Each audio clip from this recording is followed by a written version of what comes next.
There we go. Hello, Frugivores. This is Captain Frugal reporting for duty. And today I have some absolutely amazing, spectacular, superior, and I probably shouldn't have used that one as a term, guests here joining me today. We have my co-host, the Nerd Wonder. And we have an amazing writer, an OG from Comicsgate, probably one of the most, if not the most respected Comicsgater out there. Hell yeah. And that's Douglas Ernst. Thank you for joining me. Frugal, it's great to be with you and Nerd Wonder. You're talking about an OG Comicsgate. This is I'm very, very grateful to be able to speak with you today, man. It's an honor to speak with you as well. It does seem like it's been a long time, hasn't it? Too long. Yeah, the time just kind of flies. It feels like just yesterday we were on Henchman's Lounge, your podcast, and that was like, I don't even know, like 4 years ago, maybe 5 years ago. Yeah. It was a long time ago. Once again, making me feel old. But that's true. Yeah, it was. Wow. And before that, I met you by reading your awesome blog. And you know, I think, in my opinion anyway, that's how it really all started.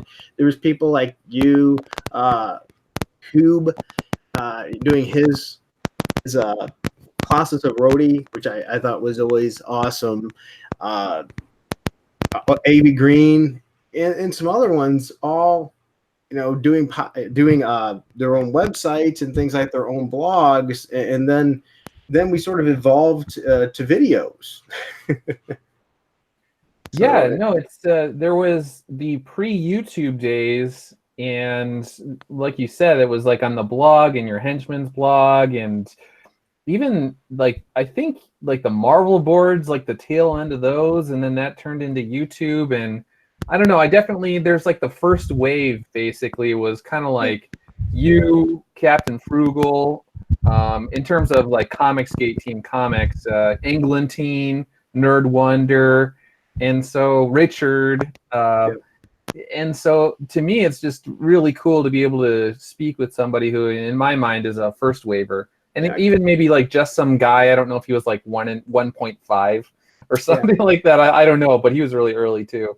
And Captain Cummings, even though I know he's not really around in it right now, whatever happened with him. He was an amazing force too, and I think he did a lot for us. I know he didn't have to take me in and put me on anything, and I was nothing but grateful to him for what he did for us.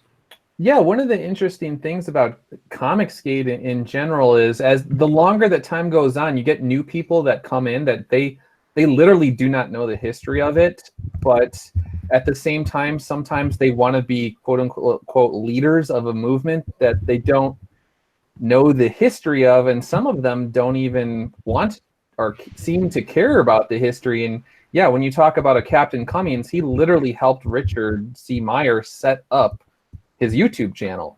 So where would we be today if I think Captain Cummings even was the one who encouraged him initially to start the channel. So I mean, you could say whatever you want with how things transpired over time, and people sometimes fall by the wayside, or they moved up to other things. You could even go to guys like Tug and Yellow Flash. I think they're more anime and manga these days, although they still obviously do comics. And Tug has the Littlest Umbrella and stuff like that. But, people go their different directions.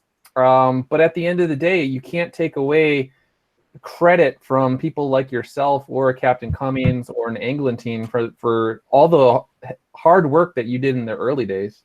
Mm-hmm. I miss Cummings. I know he does a few videos here and there, but I still miss him. Yeah, it really took a long time, and I think we went from critics to being told to shut up or put up so much that you guys put up. You said, okay, I'm going to do this, and look what's happened, right? Yeah, I mean, for the longest time, like you said, we were covering the Mark Wades and the Dan Slotts in the pre-YouTube days, Steve Wackers, Joe Quesada, those sorts of guys were saying, when we were saying, there are literally thousands, if not tens of thousands of alienated fans out there. If somebody could tap into this, this could be really huge. And they were just like, you don't even know what you're talking about. They made it sound like there wasn't a viable sort of audience base out there, a population that would be into what would eventually become Comicsgate. Which is really funny because it's more like what they exiled what, like 60% of their fan base since the, what was it, the late 90s? They were just bleeding out all those fans, and look where they wound up. They all went to us. Yeah, exactly. And actually, I was thinking about it before we came on. I know that that Umbrella guy, he was big into like the numbers, and he's always done really good stuff with the IDW numbers. But if I'm not mistaken, Frugal, like you were, in my mind, like the first numbers guy in terms of breaking down Marvel sales and talking about economics and those sorts of things, and showing where they were, well, basically literally lying, or I guess at best being disingenuous about the numbers. And so that was another one of those things where it's like the early people that were like, we need somebody to be able to break down numbers. You were in many ways that guy. Yeah, I'm a bit of a numbers nerd. I'll admit that. Yeah. But you know, I would love to do more of that. And that's one thing I'm going to give Umbrella Guy a lot of props. I don't know how he gets the time to do that. I just don't have that kind of time to do those kind of videos with regularity. Yeah, his IDW stuff has always been top notch. Absolutely.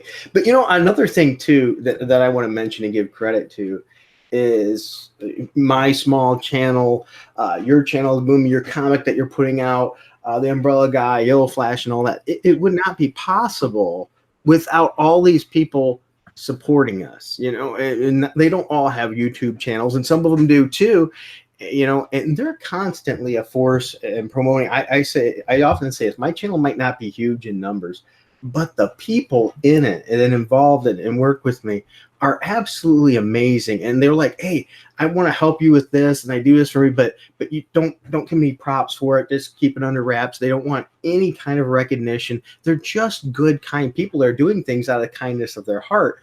And I mean, in today's day and age, how many people do you see doing things like that? You know, I'm going to dedicate an hour or 2 hours or more giving you a piece of artwork or whatever it may be, helping you with something, and want no recognition whatsoever.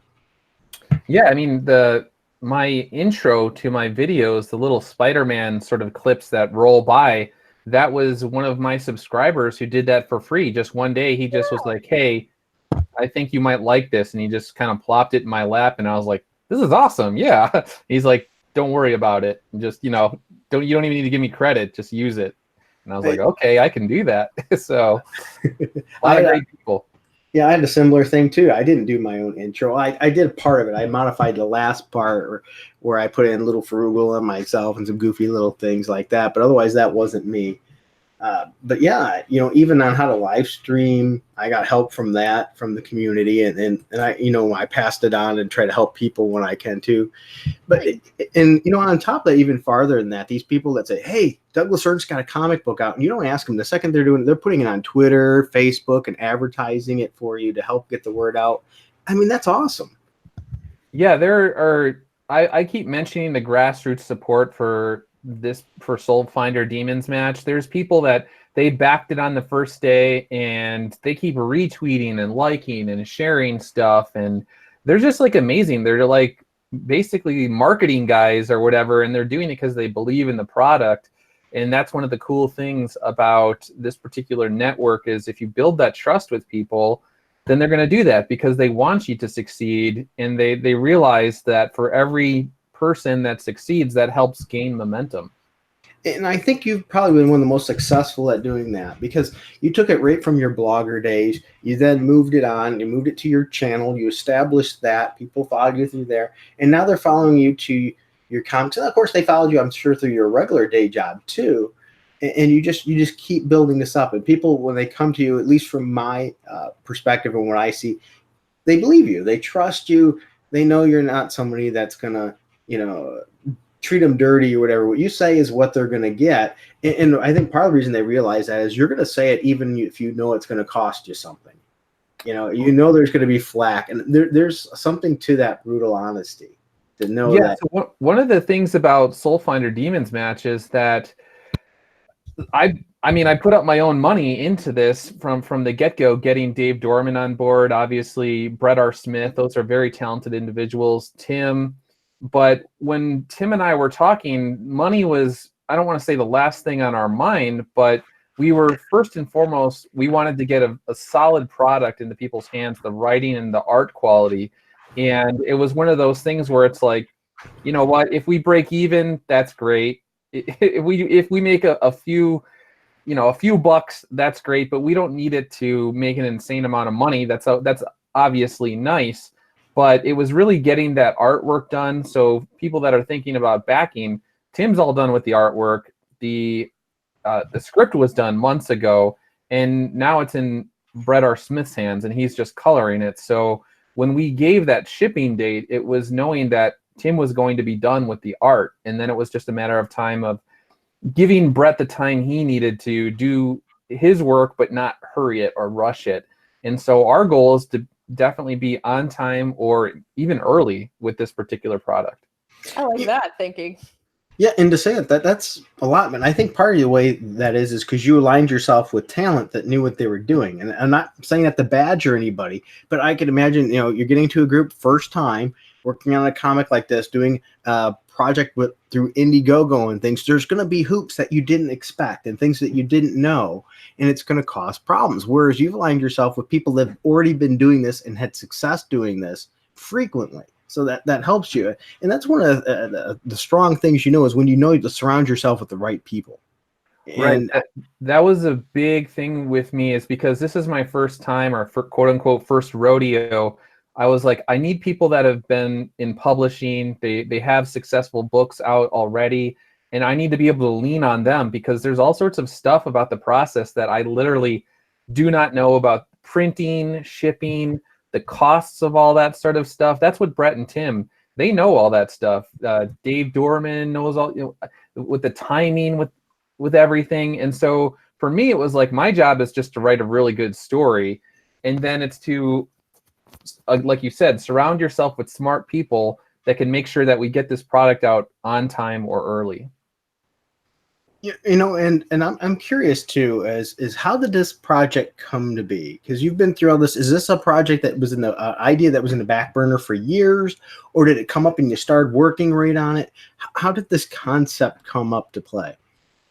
Yeah, it's one of those things where, you know, people talk about the origins of Comicsgate, or where did it begin, and it's so hard to really find the exact origin. But in many ways, I've said that this particular project is sort of like the culmination over the past 10 years of dissatisfaction with the industry, having heroes fighting heroes, a sort of moral relativism where people don't know what's good, what's bad, up is down, down is up. And I wanted to basically have a heroic character or protagonist go up against something that is clearly evil.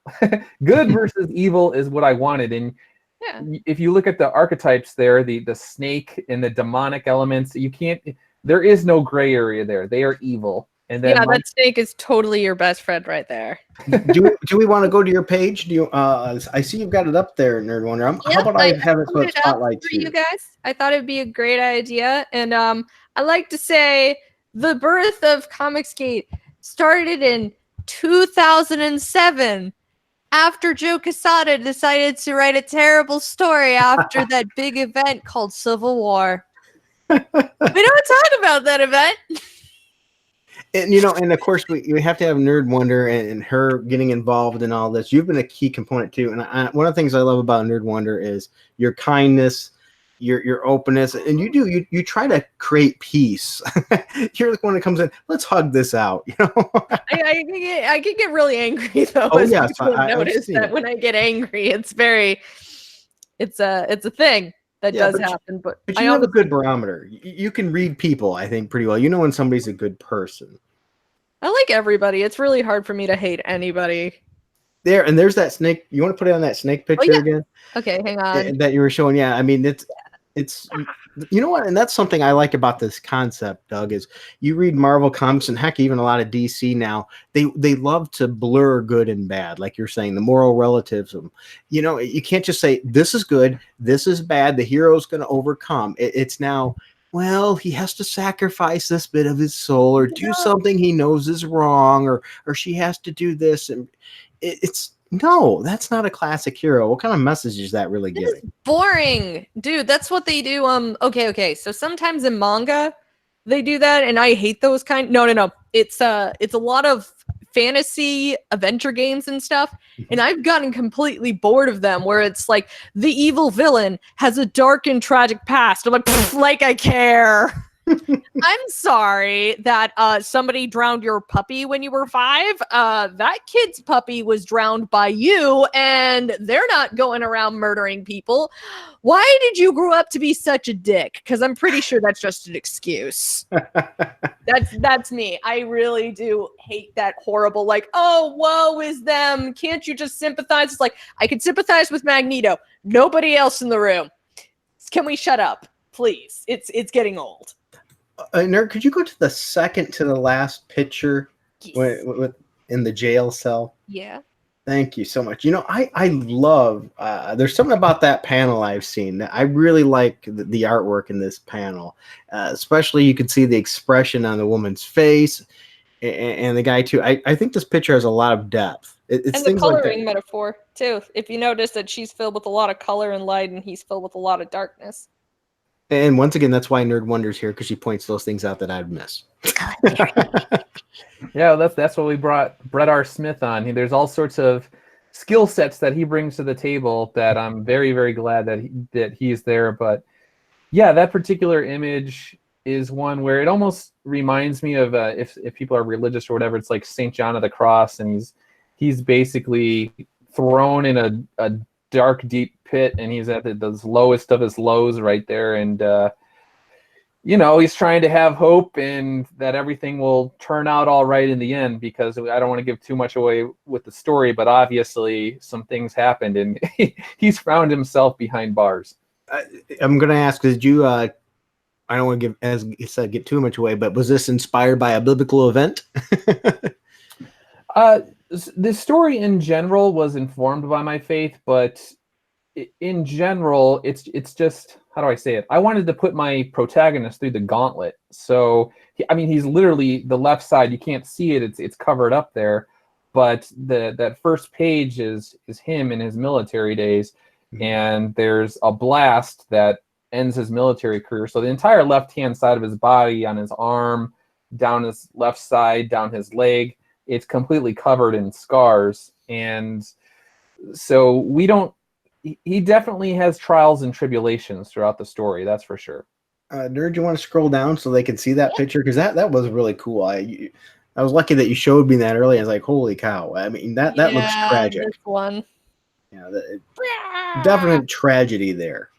I really do love it. It was like really, really detailed. Yeah, we wanted to send a message with the very first page that this was not a happy-go-lucky situation. There was a little bit more gravity to this book. Obviously, we want to tell an entertaining tale, that's for sure. But at the same time, we wanted it to be a little bit more serious than... Wait, you're already sold out of all the crazy stuff. Oh, sorry. Continue. No problem. Well, there might be... There have been some people that wanted more autographs, and I don't want to say anything exactly right now, but we may be fixing that situation, or we might be, I should say, placating the people that they want more autographs in the near future. And then Matt Weldon did additional art for us, original art, and those went very, very fast. And we do have, I don't want to say for sure that it's Matt Weldon, but we do have another piece of original art that's Double Dragon inspired that will be out in the near future. So you'll like that, Frugal, since I know you like the old school Nintendo games. I do. I love all of this. I am a big fan of Tim's work, so definitely gonna have to pick this up. If I manage to go to the cons that he's at, I'm probably gonna go and just hug him and beg to know. Just from useless information, there was also a mini series, a Double Dragon mini series through Marvel, just for a record. Okay. I have that too, but Really? Good? yeah, it was okay. That was pretty art. I mean, dang. I'd have to go back and read it again to remember much, to be honest with you at this point, but but yeah, that'll be cool. And so this artwork, let's since we're talking about the artwork, let's focus on that a little bit. This is I don't know, it's, as I said, I'm maybe not the best aficionado to talk about artwork, except for, hey, this is Greg Land because everything is traced. It looks like they were having sex. But this is more of an anime style, but not quite. Yeah, so Tim definitely, he changed up. I mean, he obviously has his natural style, or whatever you want to call it. But for this one, when I was telling about the story, he was like, oh, well, this is going to be a little bit more darker. I'm going to have to play with shadows and light more, and I'm going to mix it up. So you could tell it's still Tim, but it's different. But in my mind, in a pretty cool way that people haven't seen. They're used to the My Hero Macadamia, the Trump Space Force, sort of like cartoonish 80s cartoon style. But this has, like you said, it has more detail to it. It's got more of an edge to some of the photos. And it's like dark Tim, like dark limbs is showing itself a little bit. This vampire lady, like you look at her, I did not know that was Tim when I first saw it. I was like, who this? It's got, I mean, you could still tell it's Tim, but I don't know, maybe a little bit more traditional American style. Like you said, it's maybe a little bit more realistic and dark too. And I think I haven't seen this kind of style from Tim, and I really like it. I like his other stuff too, but this, he's really pulling off a dark, detailed story here. So this is a cool other side of him. Absolutely. Yeah, there's a few panels that I wish I could show people right now, but especially towards the end, the climax, that was. I shouldn't say I was nervous, because obviously Tim is an accomplished artist, but at the same time I was like, man, this is really important that we nail this sort of climax, and I'm very, very happy with what he turned in. So I can't wait. In the panels we're seeing, the coloring is great. I think it's giving the right amount of weight to the pictures. It's not too bright and happy. It's dark where it needs to be, but I don't think it's overly dark either. So perfect. Yeah, I'm really, he's a pro colorist, and it's showing. But one thing we haven't seen is the lettering. Any plans? What's the game plan for lettering, if you don't mind sharing? That's on Tim as well. So he's going to take I don't know. I think it takes him like 2 or 3 days to do that. But he's obviously has his regular job as well. So usually after he's done with his full-time job, he clocks out, and then he starts he'll do the lettering. So that's at the very end, but that won't take too much. That's on him. I want to learn from Tim. Tim's really cool. He has got to be putting in a lot of hours because he cranks out books. Right. He's already started on Black Ops 2. And then I think as soon as he's done with Black Ops 2, he's going right into, I believe it's called American Common. That'll be out like early next year, or maybe was it late this year, like December? I don't know. Common, like Common Writer? What's that? Like Common Writer? Yeah, it's like anime-ish style. I don't know. That's not my forte. Okay. I guess that's more Yellow Flash these days or whatever. But I mean, all I know is that Common Writer is that famous, like, it's I guess for you, it's kind of like Power Rangers, except it's one dude and he rides a motorcycle. Yeah, this is a woman who's in a very superhero-ish outfit. Okay, maybe it is. Very superhero-ish. I like that description. I had to be careful how I describe it. Nice. I get it. I'm smart. For those of you that haven't checked, his book so far has Doug's book here, Soulfinder Demons Match, has 456 backers. It still has 11 days left. It's at 175% of its $10,000 flexible goal. So he's already achieved that and going on. People have bought the highest tier things already. They're sold out, but there might be more coming. But there's still 2 other tiers available. I'm sorry, Nerd. The Exorcist, which is still really good, and The Clergy, which is just the book. But and then we could just go and hunt down Doug to go and sign it. Yeah, no, that's actually, I was going to tell some people if they ever got, some people were just like, I can't believe you're not doing at least 100, and I understand that, but in my mind I was like, hey man, if you really down the line if you want an autograph, I'll find a way to make it happen for you. And honestly, just come to my IndieCon that I'm gonna make.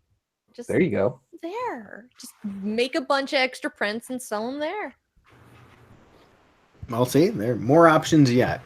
Yeah, that's another thing too. Are you gonna be trying to get this in stores? Are you gonna sell it at cons or anything? Do you have any game plans for that yet? I'll definitely have extra copies. So there's the thing is, international customers, they could email me at douglasernst@douglasernst.blog, and I've been dealing with them off to the side. So there are a number of them. They're not even reflected on the sales on Indiegogo right now. And it's one of those things where it's like I wanted to deal with US shipping logistics first, and then give them my undivided attention. So I will have plenty of extra copies, and in the future, if people want physical copies, I should be able to get those to them. And let's see, there was one other thing I was gonna say, but yeah, so basically, you mentioned Amazon and all those sorts of things. That is something that I want to talk about with Brett. And I know that it makes sense to be able to have it available after the fact. I don't want it just to be like, oh, you can never get this again. So that is definitely something that I will be working with Brett on down the line. And on top of that, you've already gotten some really positive news. You released a video on talking a little bit about in response to this book. Yeah, so all the people that backed, getting it to $17,000 helped.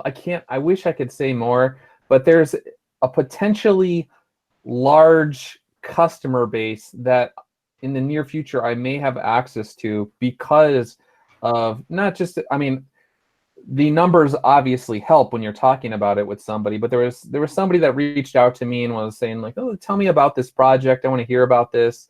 And so we had a very long, actually it was a couple people. And so the first guy who was the CEO of this particular organization was like, tell me about this. We had a nice 40-minute conversation, talked about Daredevil and things along those lines. And then a couple days later, I got a phone call from the director of content at this particular organization, and we had about a 30 to 40-minute conversation. And so we're setting up an interview in the near future. And so I'll be able to say more later, but it opens up Soulfinder to a pretty big audience. And then it's just whether or not they're going to be interested in it. But I think they will be, and that could be really good for sales. And then in terms of if we want to turn this into a series, which we do, going back to this particular organization and then promoting it through them again. See, Marvel wants nothing to do with you, but by the time this is done, Marvel's going to be saying, man, we should have hired this guy to write Daredevil. This is like the Netflix situation with Blockbuster. You guys ever heard the story? Oh, yeah. But feel free to tell it. Okay. For everybody that doesn't know, long ago, Netflix came up with the idea, when they were just a small beginning company, they're like, hey, we figured out a way to set up movies online so you could stream them and also mail them or something like that. So they pitched the idea to Blockbuster. They're like, hey, why? It's because not everybody lives near a Blockbuster and you don't have all the movies. Why don't we we have this system where we can mail them the movies and we could stream them? Wouldn't that be cool? And Blockbuster turned them down. They were like, okay, I guess what are we going to do now? And somebody said to them like, hey, let's just do it ourselves. And they did. And Netflix is now a conglomerate giant that just ate Blockbuster. But yeah, exactly. It's interesting story about it. Thank you. So yeah, maybe Doug will be the writer that eats away some Marvel there, and people are going, wow, we messed up. If you eat Marvel, you have to become king of Marvel, and you have to go and save it. I don't know how, but you can. Well, when I was talking to Brett about the project initially, I was telling him it was one of these things where you don't know how people are going to react. So I'm like, okay, I got this story, and these priests are actually good guys. They're exorcists, but they're military veterans, and they're part of this major order of exorcists or whatever, and they're taking on evil. And so I was explaining it to him. I'm like, I don't know, I don't how people are going to react to this. And he's like, well, it's good. You're not trying to follow trends. You're actually just doing your own thing. So you could actually end up being, if it succeeds, you could be a trendsetter. So, you know, obviously you don't know what's going to happen with it, but he's like, that's the cool thing about when people are just doing their own thing and making their stuff, is it has the potential to really take off because it's actually original. Doug, I have to let you know. Sorry to say this, but you're already a trendsetter. I mean, you started like, dude, you're one of the veterans of CG. You made it cool. Yeah, I don't know. I always sort of try my best to deflect and talk about people like yourself and Frugal and Captain Cummings and Englentine and Richard and Just Some Guy. And if I did anything that helped build Comicsgate, I'm very grateful for the people, the subscribers that helped me along the way. The only time I get kind of irritated is when people try and revise history and cast themselves as, I don't know. There's we'll just say Johnny-come-latelys, and they try and pretend as if they've been in the trenches with Comicsgate since Captain Frugal was doing Henchman's Lounge, and it's like, you are not listening to Henchman's Lounge. Please do not pretend as if you were. And I will say, Henchman's Lounge would not have came to be if it wasn't for Doug's blog. Just for the record. Frugal, will you ever bring back Henchman's Lounge? If it has different people involved, sure. You should do that. And nothing against the other guys, just our schedules never work out, and that partly is my fault. My schedule has been nuts lately. Well, that sucks. But you should also sometime let people know where to go and see Henchman's Lounge, because some of us only wandered in because we were in certain forums, as mentioned before, Marvel forums, and somebody's like, there's this cool guy called Doug. And he actually agrees with us that Spider-Man sucks. So Nerd, did you actually listen to the Henchman's Lounge podcast then? No, but I've always wanted to because I hear about it. And I'm like, what podcast? For some reason, those did really well. I mean, they would get thousands and thousands of listens. I don't know why, but they did. Really good. I want to read. I want to listen. I want to listen. I want to listen at work. I want to listen in the car. I have very long rides, just like you. Yeah, that's right. You do now. So welcome to the long drive. But yeah, and this has all been a foundation, a whole network of people, and you've really utilized this. And I say utilized, it's not like when people say used or stepped on, or you've utilized this network to make these connections with people, and now they're connected with you, and people have an idea of what to expect. And and I think that's a great thing. I think they're going to get this book, and I haven't read it, so I can't say anything, but just from what I've seen and things, I know I'm interested. And even without reading it, based on what you've told us and what you've shown us, I could definitely see where you could take these characters and weave it into all kinds of different directions. And I one of the things that about this campaign, I guess, if someone were just like, what makes you feel good, like the best about this particular campaign so far? And I hope people can take inspiration from. So I've been on this channel. I was on Nerdette's Newsstand, Starcast Network, actually Edwin the Ace Acevedo is in here, and I was on Passion for Drawing, the Drawing Aces, and on and on and on. There was all these different channels, Sweetcast, across the spectrum, people with all sorts of different backgrounds. Some people agree with each other, some people don't agree with each other, some people just really don't like each other at all. But I think when people have looked at the campaign so far, I would like to be seen almost as like a unifying force or something along those lines, where it's like, I love it. It doesn't matter who you are. If you just want good stories and good art, and you want your book to come when I said it was going to come, and it's going to be a high quality book, and like you're just looking for professionalism, and someone doesn't who like trash fans or whatever the heck, Like I've tried my best to bring people together and sort of be an ambassador for Comicsgate or Team Comics or Independent Comics or whatever you want to call it. And in many ways, I know it might sound cheesy, but I kind of look at you, Frugal, like you're kind of like the white blood cells of Comicsgate to me.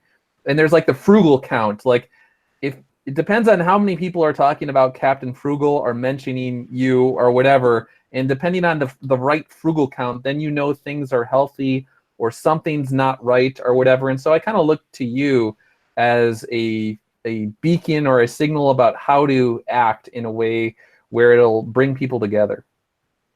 Well, thank you. And I've been known, for other people don't know, in DMs or on phone conversations. I'll call up Doug. I'll call you up too, and I always appreciate the feedback you give.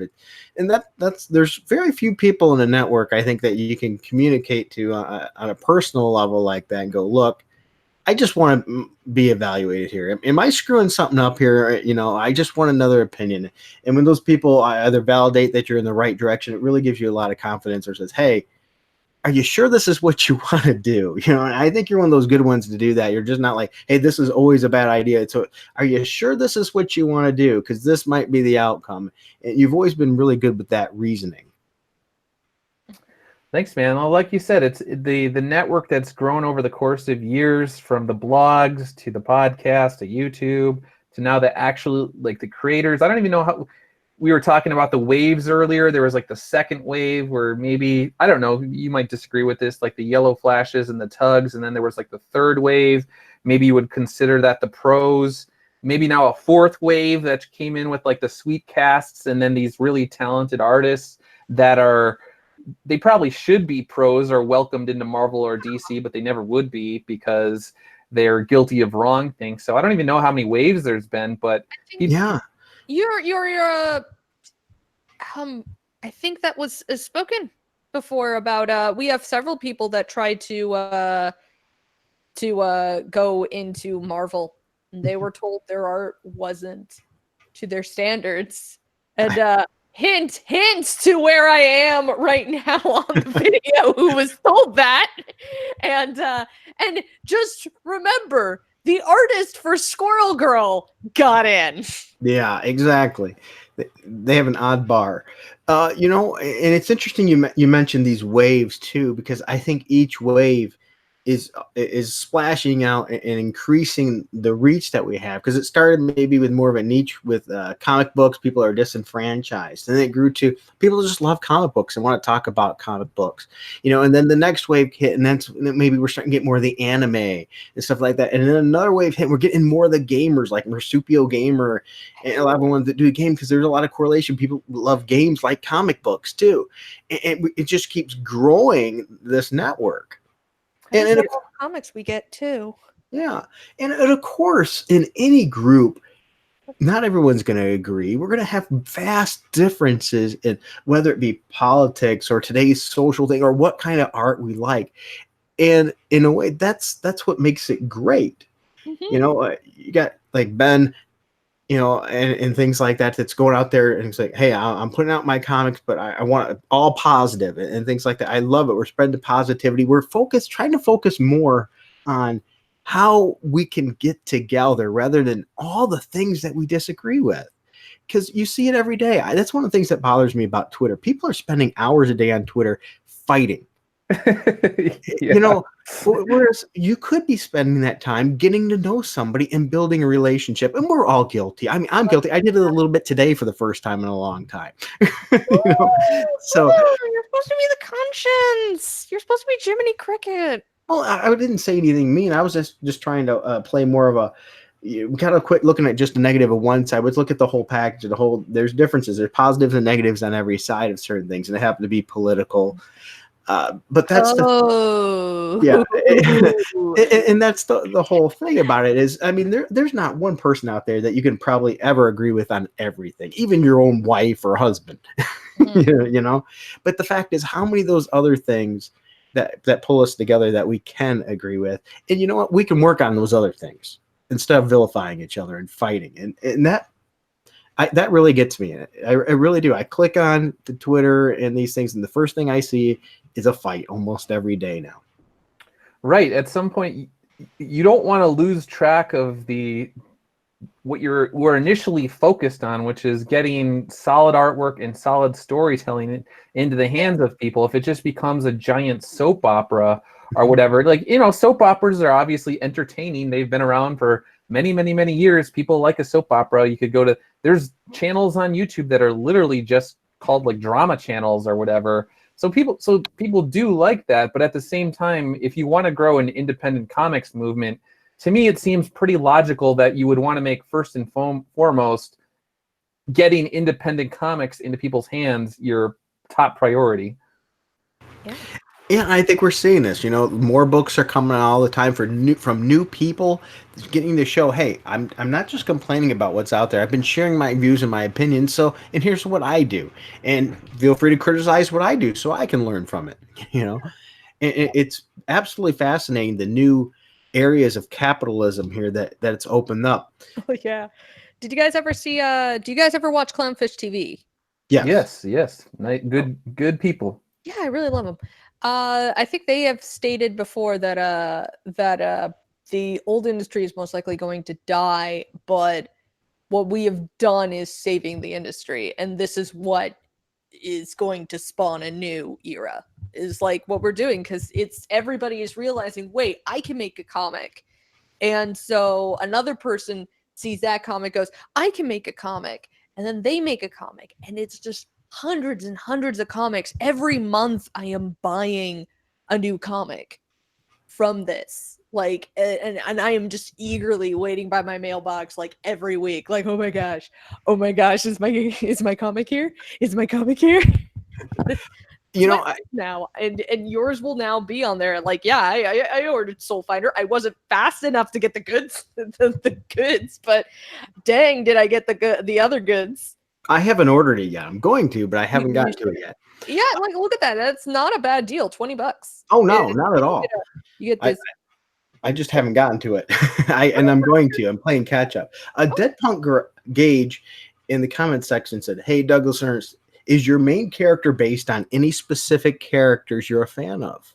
Yeah, I was just actually typing that out and answered him. So, so I really just wanted to tell a story about. This is a good man. He's got his flaws. He has his crosses to bear, just like anybody else out there. But at the same time, I wanted him to have a functioning moral compass. And no matter what I threw at this character, no matter how much pain and suffering it might cause him physically, psychologically, spiritually, he tried to do the right thing. And sometimes there's the easy wrong and the hard right, and I always wanted him to take the hard right no matter what the situation. So that was really my inspiration for him, and it wasn't really based off of an existing character per se. I mean, I guess on some level there are things on a subconscious level that I probably don't even get. So everybody knows that I've always liked Peter Parker. I always liked Spider-Man, and I like this idea that you have responsibilities to your community, you have responsibilities to your family, you have responsibilities to all sorts of people at your job.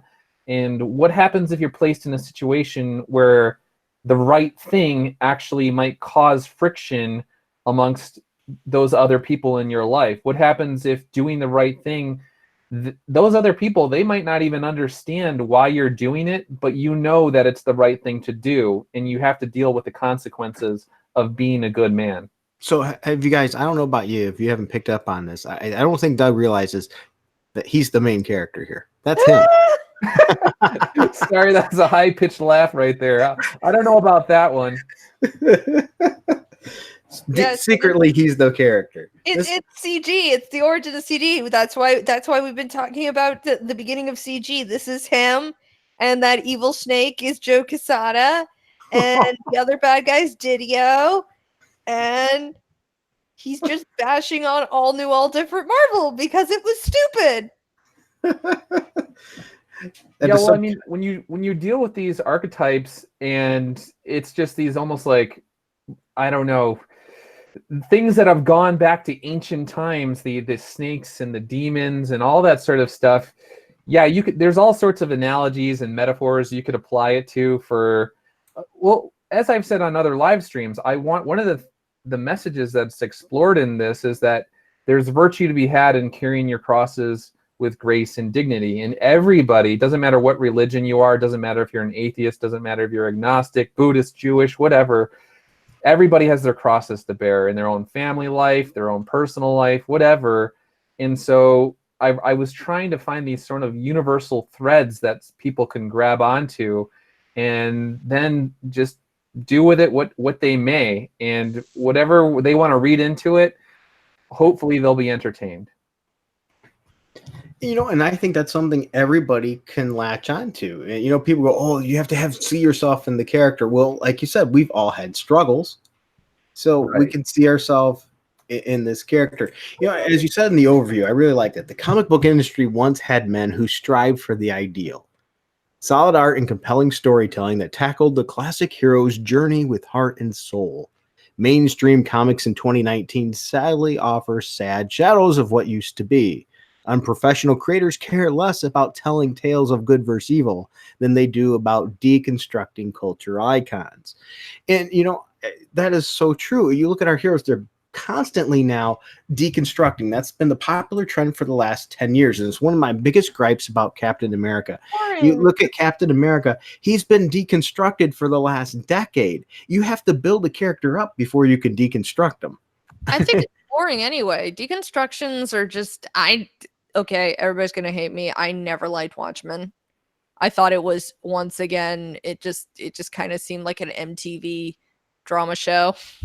So nobody's going to hate you for it, but you know, it probably was a big start of that deconstruction. It probably what led to it. And I honestly blame that for it. I know it's a beautiful thing. I know I'll respect it, but honestly, that's what everybody wants to be. That's why they do deconstructions, because they want to be the next Watchmen.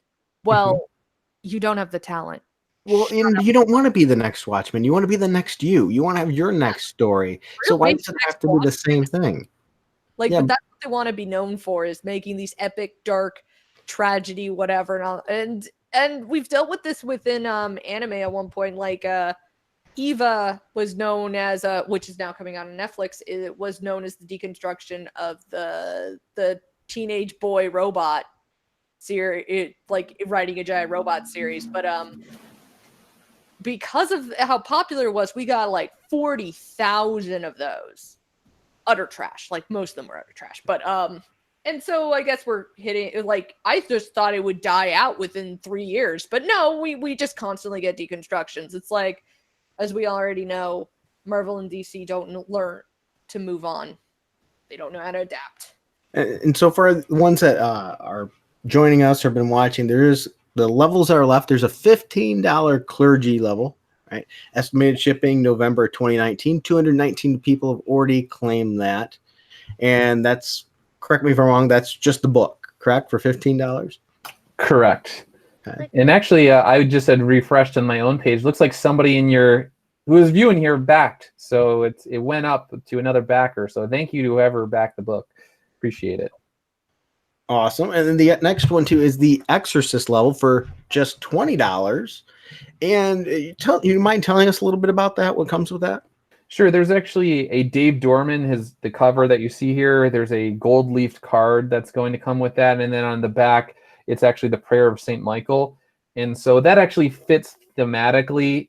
Anybody that knows anything about Archangel Michael, if you're a soldier, if you're a cop, if you're in law enforcement, you want to pray to St. Michael. And so, again, if they're not religious, you could just use it as a bookmark, whatever you want. But if you are religious and you're looking for the prayer to St. Michael, you have it on hand or whatever. But it fits, again, thematically in terms of protecting soldiers and those that defend the innocent and the downtrodden and those sorts of things. Now, I want to jump onto something that I don't know, unless I missed it. Maybe you did discuss it with somebody else, but I don't think you have. And it seems like it's a very key point that people jump over and don't look into. And that's what you have in there under the story. It says, people have wondered for ages. And then quotes, the thing I find really interesting. Why do bad things happen to good people? You know, I think that's a very interesting aspect, and I think a lot of people have asked that. Especially we ask that when bad things are happening in our lives. Well, why me? Why is this happening? This person was good, and it's so you're going to tackle that in this story, correct? Yeah, that's a big area that we will be exploring, and I wanted to kind of, I mean, you got the flames, you got the fire, and all that sort of stuff, but it's like when if you want to create a sword or something, it's got to go through the furnace, and the hotter that the flames are, you have the better quality sword on the other end. And so it's one of those things where I want to put this guy through all sorts of trials and tribulations, but at the end of it, when he comes out of the other side of the fire, hopefully he's going to be a weapon that is a force to be reckoned with. Essentially, he will become a Soulfinder and a bigger threat to the forces of evil and demonic sort of enemies of all that is good in the world. And that's what really stuck out to me, because I've always told people it's easy to act and do the right thing when things are easy, but your true character shows up when you're going through the rough patches, when things are bad, when you're under fire. That's where the true you really comes out. Yeah, and so it's one of those things where true faith sort of reveals itself when all should seem hopeless, essentially. And that's when people can say their whole life, they're like, oh yeah, I believe in God, all this sort of stuff.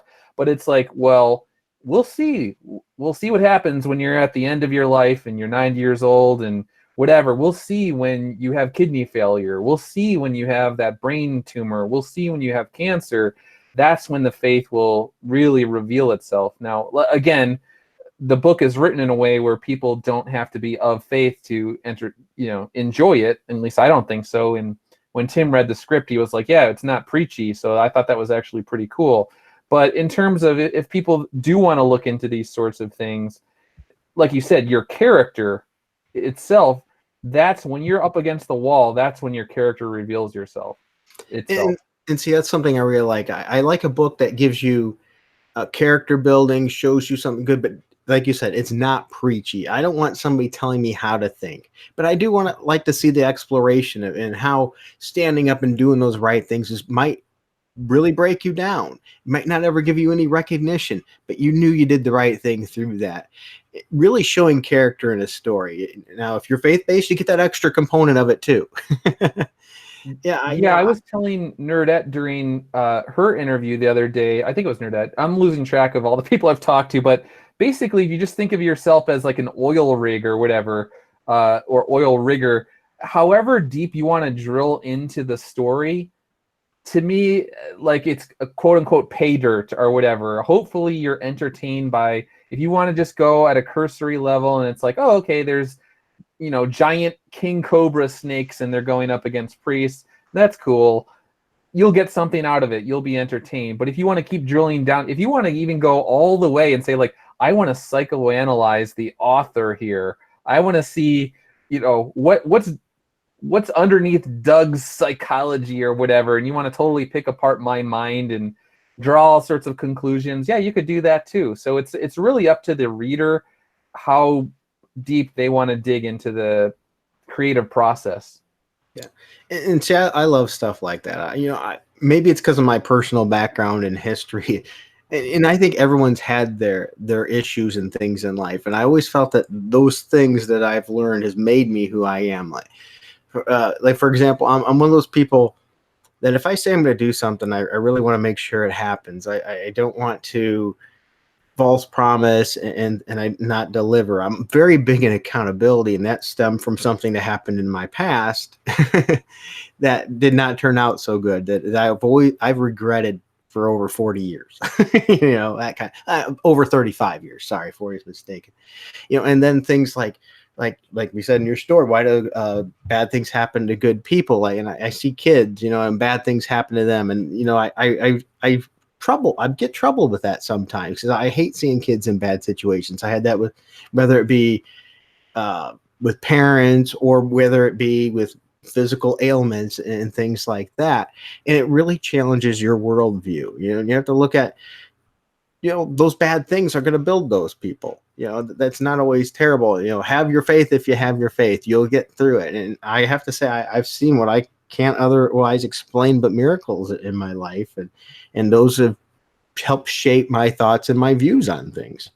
Yeah, and one of the things with this book, I figured if I'm going to be writing about priests, and I know that, again, I can't stress enough, I tried to write it in a way where it would relate to as many people as possible, but knowing that people who were not of faith were going to read it, I wanted to tackle questions that were tough, that they would want to know the answer to. They're like, oh, so this Catholic guy, he's writing a book. All right, well, he's got the priest going on. Is he going to just play patty cake with the characters, or is he actually going to throw them into the fire, literally and figuratively? So on the very first page, you see, no, I'm going to throw this guy into the fire for sure. So if you have questions and you're like, okay, let's see if Doug's actually going to examine his own faith in these books or whatever, it's like, yeah, I'm not going to shy away from anything. I'm going to write it in a way where I try not to needlessly alienate people, but I will take on any and all questions. You know, and I think that's quite brave. That's awesome. And I often respect some writers that can do that. They can present a story, make you think, and allow you to come up with your own opinions without, you know, preaching to you and telling you how you have to think. And I think that's a sign of a good writer as opposed to a bad writer, which we're seeing a lot of today in mainstream books. They're telling you how you have to think, you know, how you have to view everything, rather than, this is a tragic thing that happened. This is what happened. This is the pieces. You put together how the situation should go and be better. Right. I think the best kind of stories, they're not telling you have to believe this. You need to become a robot or a cyborg or whatever the heck. They're tackling tough issues, but they're just presenting it to you on a plate. And obviously, I can't help my own worldview from seeping into the story. There's just no way I can separate myself from my my own worldview. But at the same time, I could say, listen, here are some things to think about. Here is a plate, intellectual and creative plate for you to chew on. Tell me what you think about it, but I'm not telling you have to like it. I hope you do, but at the same time, I'm not telling you to think exactly like I do by any means. So we've already talked a lot about, and I think it's great that this is kind of a deep story that is very big and branching. So the action, people got to know, does this book have action in it too? So that's where, so with the characters and the story, it plays with multiple different genres. So it starts off as a mystery, and then it gets into sort of horror, and then there's some action, and then it builds, hopefully, ideally, to a climax that definitely, I think, has some action in it.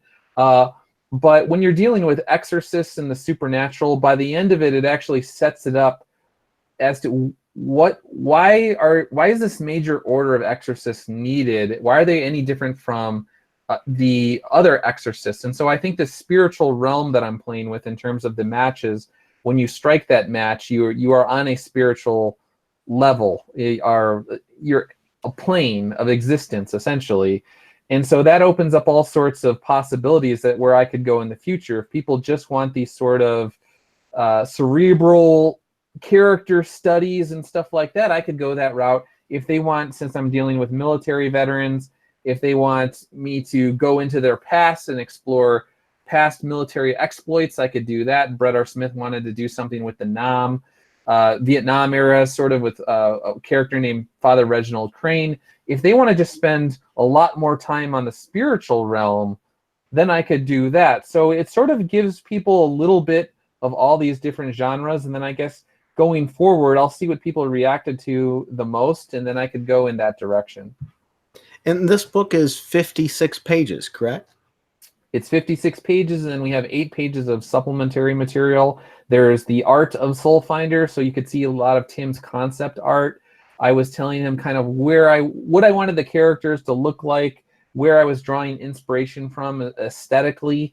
And then there's Dave Dorman's sort of rough sketches for the covers that you see. Well, you see both covers have been revealed. Sorry, I'm losing track. So there's 2 covers. We'll probably show all of Dave's, like, the process through that, his painting, And then Matt Weldon's art as well will be in there. And then I'm actually going to write an afterword, which I have to get on one of these weekends, but I have time to do that. I'm going to sit down and spend probably a couple hours making sure I get that right one of these weekends. It's just a short afterword and a thank you to readers and those sorts of things. So, Nerd, what made you buy this book? What made me buy this book? Yeah. Several reasons. One, it's written by Doug. So you're biased. That's what you're saying. Doug made it. I really like Tim Lim's art. Okay. Great guy. Number 4, it's made by really cool people. 5, it's a OG. It's an OG CG'er. And Doug's been talking about this for a while now that he was going to do one. And we were all like, oh, that's so cool, Doug. And now it's here. It's like, yeah, I got to do it. And then I'm just like busting in and I'm just like, take my money, Doug. Take my money. Just give me all the stuff. All the stuff. I have a new job. Just give it to me. Yay. And that's what I felt like because I'm just looking at it like, damn. And like, it's how pretty this is. Look at that.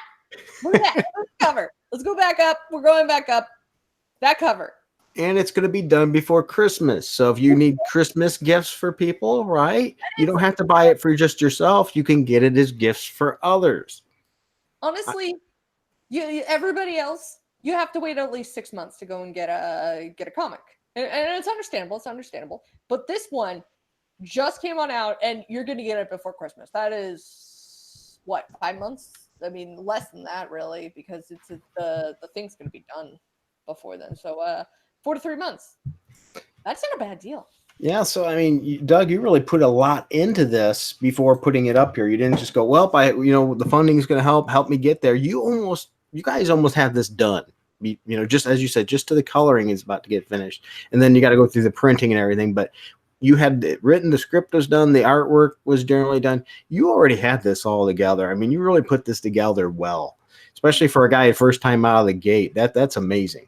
Yeah, I wanted to take as many possible pitfalls off the table, the logistical pitfalls. And so, again, being my first time out the gate, I didn't want to fall on my face. So anything that was within my control, I wanted to make sure I did it to a level of professionalism where it would be like, oh, okay, he put a team around him with a proven track record. Okay, I could look to all of his blogs, his YouTube videos, his Twitter. It's his real name. I know exactly who he is. I could look him up. I could look all that. And so anything that was within my control, I tried to do that to a very high level of professionalism. And then there are things that are outside my control. I can't control who helps me promote it, for instance.